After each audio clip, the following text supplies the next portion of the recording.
ওরা কিসের উপদেষ্টা ঠিক করে ইংরেজিতে কথা বলতে পারে না। এবার উপদেষ্টা আসিফ ও নাহিদের উপর ছটলেন সুপারস্টার শাকিব খান। যে শিক্ষাটা তুমি মানুষকে দিতে চাও, যে মেসেজটা মানুষকে দিতে চাও, নিজেকে সব সময় আড়াল করতেই বেশি পছন্দ করেন শাকিব খান। কিন্তু কোটা আন্দোলনের সময় যখন বেশিরভাগ মানবতার ফেরিওয়ালারা নীরব ছিল, তখন দেশের বাইরে থেকেও চুপ থাকেননি সুপারস্টার শাকিব খান।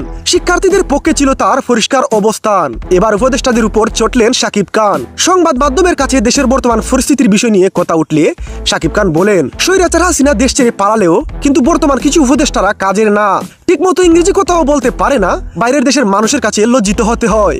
উপদেষ্টা আসিফ ও নাহিদকে শাকিব খান বলেন, ওরা কিসের উপদেষ্টা, ইংরেজিতে কথা বলতে পারে না, আরো তো ভালো উপদেষ্টা আছে, এসব করে কি দেশ আগাবে? আমার বিশ্বাস হয় না, তাই এদের পরিবর্তন করা খুবই জরুরি। প্রিয় ভিউয়ার্স, উপদেষ্টা আসিফ ও নাহিদকে নিয়ে সুপারস্টার শাকিব খানের এমন কথাগুলো আপনাদের কেমন লেগেছে? লাইক কমেন্ট শেয়ার করে জানিয়ে দিন আপনার মতামত। যে শিক্ষাটা তুমি মানুষকে দিতে চাও, যে মেসেজটা মানুষকে দিতে চাও